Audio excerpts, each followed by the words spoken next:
Hello welcome back. ഇന്ന് ഒരു ടിപ്സാണ് കാണിക്കുന്നത്. എയർ ഫ്രയർ ഉപയോഗിച്ചിട്ട് നമ്മുടെ മലയാളികൾക്ക് അധിക ദിവസങ്ങളിലും ദോശ, ഇഡ്ഡലി അങ്ങനെ രാവിലെ അതായിരിക്കുമല്ലോ ബ്രേക്ക്ഫാസ്റ്റ് ഉണ്ടാവാൻ. ഇപ്പം അധിക സ്ഥലങ്ങളിലും ഭയങ്കര തണുപ്പാണ്. ഇവിടെ ഒമാനിലാണ് ഞാൻ താമസിക്കുന്നത്. ഇവിടെ ഭയങ്കര തണുപ്പാണ് കേട്ടോ. അപ്പം ഇങ്ങനെ ദോശയും ഇഡ്ഡലിയും ഒക്കെ ആ ഒരു പതഞ്ഞ് കിട്ടാൻ ബുദ്ധിമുട്ടായിരിക്കും നമ്മൾ റൂം ടെമ്പറേച്ചറിൽ വെക്കുന്നതാണെങ്കിൽ.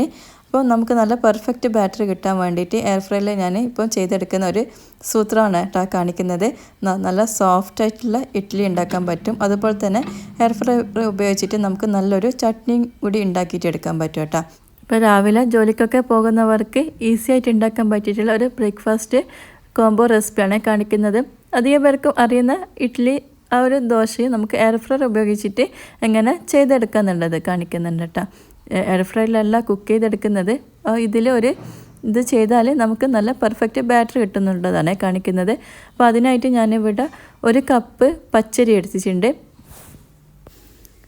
250 ml കപ്പാണ് എടുത്തിട്ടുള്ളത്. അപ്പം അതിൽ അരിയെടുത്ത സെയിം കപ്പിൽ തന്നെ 1/2 കപ്പ് ഉഴുന്നും കൂടി എടുക്കാം. 1/4 ടീസ്പൂണിലും കൂടുതലായിട്ട് 1/2 ടീസ്പൂണിനടുത്തായിട്ട് ഉലുവയും കൂടി ഇട്ട് കൊടുക്കുക. ഇനി നമുക്കിത് നന്നായിട്ട് കഴുകിയിട്ട് കുതിർത്ത് വെക്കാം കേട്ടോ. അപ്പം നിങ്ങൾക്ക് വേണമെങ്കിൽ ഇത് സെപ്പറേറ്റ് ആയിട്ട് കുതിർത്ത് വെച്ചാലും മതി. അരി വേറെ ഉഴുന്ന് വേറെ ആയിട്ട് അങ്ങനെ കുതിർത്ത് വെക്കാം. ഞാനിപ്പോൾ ഒരുമിച്ചിട്ടാണ് കുതിർത്ത് വെക്കുന്നത്. നന്നായിട്ട് കഴുകി എടുക്കുന്നുണ്ട്. ഇനി നമുക്കിത് ഒരു 5-6 മണിക്കൂർ ഞാൻ കുതിർത്ത് വെക്കുന്നുണ്ട് കേട്ടോ. അപ്പം രാത്രി അരച്ചെടുക്കുന്നതാണെങ്കിൽ ഞാനൊരു രാവിലെ തന്നെ അരി കുതിർത്ത് വെച്ചിട്ടുണ്ടേനു. പിന്നെ നമുക്ക് ഇതിൽ ചോറിന് പകരമായിട്ട് അവിലാണ് ഞാൻ എടുക്കുന്നുള്ളത്. അപ്പോൾ ഈ ഒരു അളവിൽ 1/4 കപ്പ് അവിലെടുത്തിട്ടുണ്ട്. അതും കൂടി കുതിർത്ത് വെക്കുന്നുണ്ട്. അവൽ ആദ്യം തന്നെ ഒന്ന് കുതിർത്തൊന്നും വെക്കണ്ട. നമ്മൾ അരക്കുന്ന അതിൻ്റെ തൊട്ട് മുന്നേ ഒന്ന് കുതിർത്തെടുത്താൽ മതി. പിന്നെ ഞാൻ കുതിർത്ത് വെച്ചിട്ടുള്ള ഈ അരിയും ഉഴുന്നുമില്ലേ, അരക്കുന്നതിൻ്റെ തൊട്ട് മുന്നേ ആയിട്ട് ഒരു 1 മണിക്കൂർ 1.5 മണിക്കൂർ എങ്ങനെ ഫ്രിഡ്ജിൽ വെച്ചിട്ടുണ്ട് കേട്ടോ. ജസ്റ്റ് ഒന്ന് തണുപ്പിച്ചെടുക്കാൻ വേണ്ടിയിട്ട്. അല്ലെങ്കിൽ നിങ്ങൾ അരക്കുന്ന ടൈമിൽ ഐസ് ക്യൂബ് ഇട്ടാലും മതി. അപ്പോൾ ഏതെങ്കിലും ഒന്ന് ചെയ്തെടുക്കുക. ഒന്നില്ലെങ്കിൽ അരക്കുന്നതിന് തൊട്ട് മുന്നായിട്ട് ഇതൊന്ന് ഫ്രിഡ്ജിൽ വെക്കുക. അല്ലെങ്കിൽ ഐസ് ക്യൂബ് ഇട്ടിട്ട് അരച്ചെടുക്കുക കേട്ടോ. നല്ല പെർഫെക്റ്റ് ആയിട്ടുള്ള ബാറ്ററി കിട്ടും. ആ ഒരു മിക്സിയുടെ ചൂടെല്ലാം ഉണ്ടെങ്കിൽ ആ ഒരു നമുക്ക് ഫെർമെൻറ്റ് ചെയ്തെടുക്കുമ്പോൾ അത്ര അങ്ങ് പൊങ്ങി കിട്ടില്ല. അപ്പോൾ ഈ ഒരു ടിപ്പ് ഉപയോഗിച്ചാൽ നല്ല പെർഫെക്റ്റ് ബാറ്ററി കിട്ടും കേട്ടോ. അപ്പോൾ അത് ഒന്നും കൂടി ഞാൻ കഴുകിയിട്ട് മിക്സിയുടെ ജാറിലേക്ക് ഇട്ട് 2 ബാച്ചാക്കിയിട്ട് നന്നായിട്ട് അരച്ചെടുക്കുന്നുണ്ട്. പിന്നെ ആ ഒരു കുതിർത്ത് വെച്ചിട്ടുള്ള അവലും കൂടി ഇട്ട് കൊടുക്കുന്നുണ്ട്. അപ്പം അവലിന് പകരമായിട്ട് നിങ്ങൾക്ക് ഈ ഒരു അളവിൽ തന്നെ 1/4 കപ്പ് ചോറ് എടുത്താലും മതി. അവലോ അല്ലെങ്കിൽ ചോറോ എടുക്കുക. അരക്കാൻ ആവശ്യമായിട്ടുള്ള വെള്ളവും കൂടി വെച്ച് കൊടുക്കുന്നുണ്ട്. വെള്ളം കൂടുതലായി പോകണ്ട. ഇപ്പം ഞാൻ 2 ബാച്ചാക്കിയിട്ട് അരച്ചെടുക്കുമ്പോൾ ഏകദേശം ഒരു 1/4 കപ്പിനും കുറച്ച് കൂടുതലായിട്ട് വെള്ളം എടുത്തിട്ടുണ്ടാവും. ഈ ഒരു കൺസിസ്റ്റൻസിയിൽ ബാറ്റർ കിട്ടണം.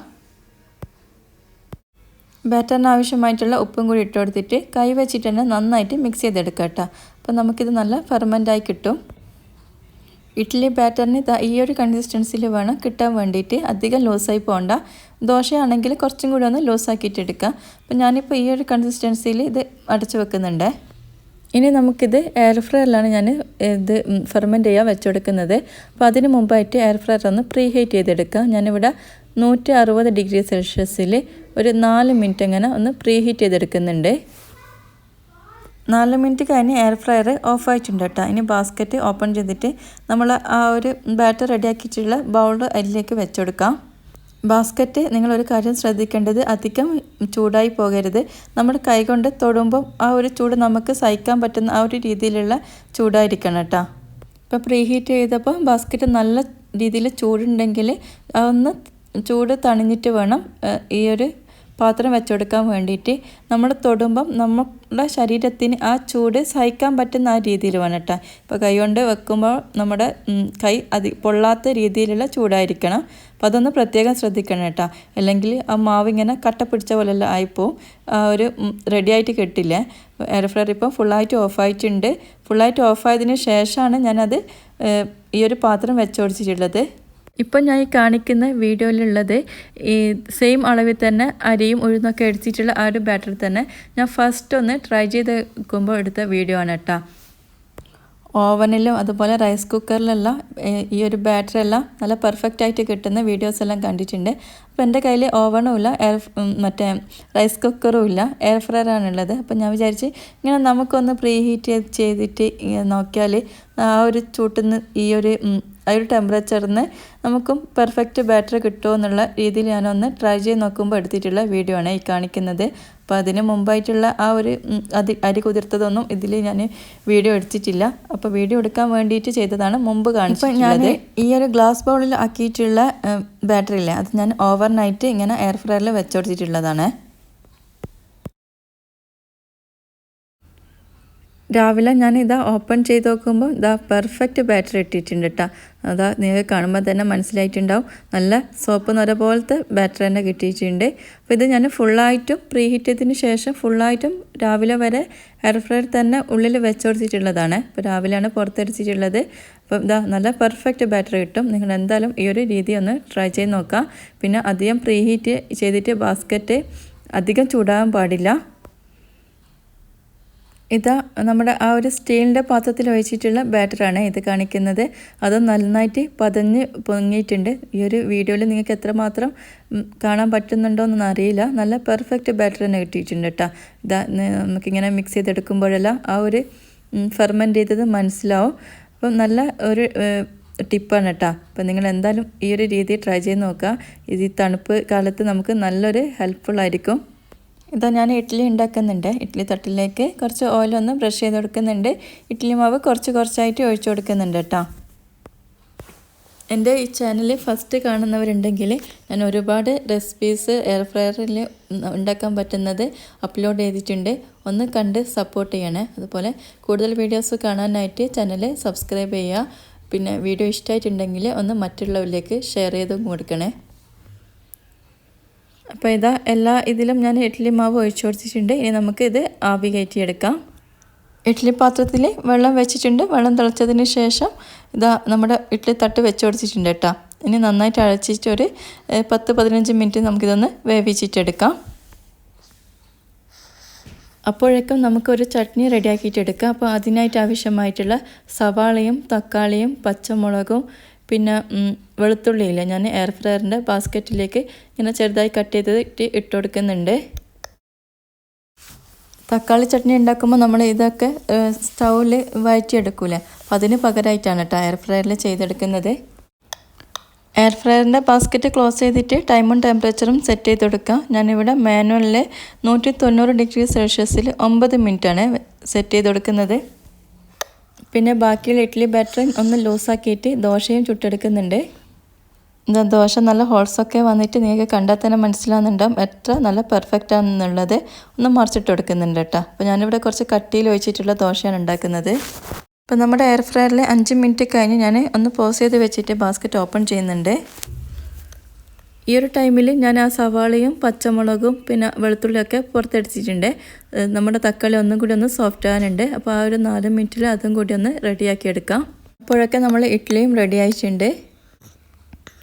നമ്മുടെ തക്കാളിയില്ലേ നല്ല സോഫ്റ്റ് ആയിട്ടുണ്ട് കേട്ടോ. അപ്പോൾ 4 മിനിറ്റ് കഴിഞ്ഞ് എയർ ഫ്രയർ ഓഫായിട്ടുണ്ട്. ഞാൻ ബാസ്ക്കറ്റ് തുറന്ന് നോക്കുമ്പോൾ ഇതാ നല്ല സോഫ്റ്റ് ആയിട്ട് തന്നെ കിട്ടിയിട്ടുണ്ട്. സവാളയും തക്കാളിയും പിന്നെ പച്ചമുളകും വെളുത്തുള്ളിയൊക്കെ മിക്സിയുടെ ജാറിൽ ഇട്ട് കൊടുത്തിട്ടുണ്ട്.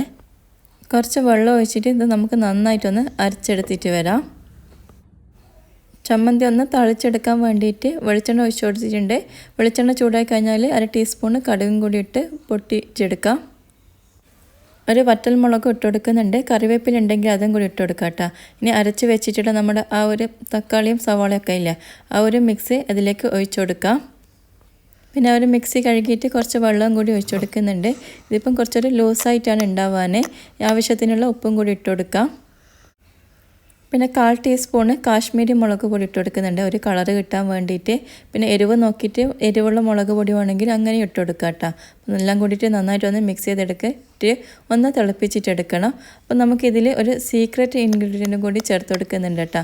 അപ്പോൾ നമ്മുടെ ആ ഒരു റെസ്റ്റോറൻറ്റിലെല്ലാം കിട്ടുന്ന ഒരു തക്കാളി ചട്നീൻ്റെ ടേസ്റ്റ് കിട്ടാനും ആ ഒരു തിക്നെസ് കിട്ടാനും വേണ്ടിയിട്ട് ഞാനിതിൽ ചേർത്ത് കൊടുക്കുന്നത് നമ്മുടെ ആ ഒരു ഇഡ്ഡലി ബാറ്റർ ഇല്ലേ, ആ ഇഡ്ഡലി ബാറ്ററിൽ നിന്ന് 1 ടീസ്പൂൺ എടുത്തിട്ട് അതും കൂടി അതിലേക്ക് മിക്സാക്കി കൊടുക്കുന്നുണ്ട് കേട്ടോ. അപ്പോൾ നമ്മുടെ ആ ഒരു ചട്നി നല്ല ടേസ്റ്റും ആയിരിക്കും, അതുപോലെ തന്നെ നല്ലൊരു തിക്കായിട്ടും കിട്ടും. ജസ്റ്റ് ഒന്ന് തിളപ്പിച്ചിട്ടെടുക്കാം. ലാസ്റ്റായിട്ട് കുറച്ച് മല്ലിയിലയും കൂടി ഇട്ട് കൊടുക്കുക. അപ്പോൾ അത് നിങ്ങളുടെ ടേസ്റ്റിനനുസരിച്ചിട്ട് എടുത്താൽ മതി കേട്ടോ. മല്ലിയില വേണ്ടെങ്കിൽ അത് സ്കിപ്പ് ചെയ്യുക. അപ്പോൾ എല്ലാം കൂടി നന്നായിട്ട് മിക്സ് ആക്കിയിട്ട് ഞാനിപ്പോൾ സ്റ്റവ് ഓഫ് ആക്കിയിട്ടുണ്ട്. നല്ല ടേസ്റ്റി ആയിട്ടുള്ള ചട്നി ഇവിടെ റെഡി ആയിട്ടുണ്ട്. ഇഡ്ഡലിയും നല്ല സോഫ്റ്റ്, നല്ല പെർഫെക്റ്റ് ഇഡ്ഡലി തന്നെ കിട്ടിയിട്ടുണ്ട്. നിങ്ങൾ ഈ ഒരു ടിപ്പ് ഉപയോഗിച്ചിട്ട് ഒന്ന് ഇഡ്ഡലി ബാറ്റർ ഉണ്ടാക്കിയിട്ട് നോക്കുക. അപ്പോൾ ഫീഡ്ബാക്ക് കമൻറ്റ് ബോക്സിൽ അറിയിക്കുക. ഇതാ നിങ്ങൾക്ക് കാണുമ്പോൾ തന്നെ മനസ്സിലാവും. ഇത് ഞാനൊന്ന് കട്ട് ചെയ്തിട്ട് കാണിച്ചു തരാം കേട്ടോ. നല്ല പെർഫെക്റ്റ് ഇഡ്ഡലി കിട്ടിയിട്ടുണ്ട്. പിന്നെ ഈ ഒരു രീതിയിൽ ചട്നി ഉണ്ടാക്കാത്തവരുണ്ടെങ്കിൽ ഒന്ന് ട്രൈ ചെയ്ത് നോക്കണേ. സൂപ്പർ ടേസ്റ്റാണ്, എല്ലാവർക്കും ഇഷ്ടമാവും കേട്ടോ. ഈ ഒരു ചട്നി മാത്രം മതി ഈ ഒരു ഇഡ്ഡലി കഴിക്കാൻ വേണ്ടിയിട്ട്. ഞാനിത് കുറച്ച് ഡീറ്റെയിൽ ആയിട്ട് പറഞ്ഞതുകൊണ്ട് കുറച്ച് വീഡിയോ ലെങ്തായി പോയിട്ടുണ്ട്. അപ്പോൾ നിങ്ങൾ എന്തായാലും ഒന്ന് ട്രൈ ചെയ്ത് നോക്കണേ. പിന്നെ കൂടുതൽ റെസിപ്പീസ് ഒന്ന് കണ്ടു നോക്കി സപ്പോർട്ട് ചെയ്യുക. അപ്പോൾ മറ്റൊരു നല്ല വീഡിയോ ആയിട്ട് കാണാം.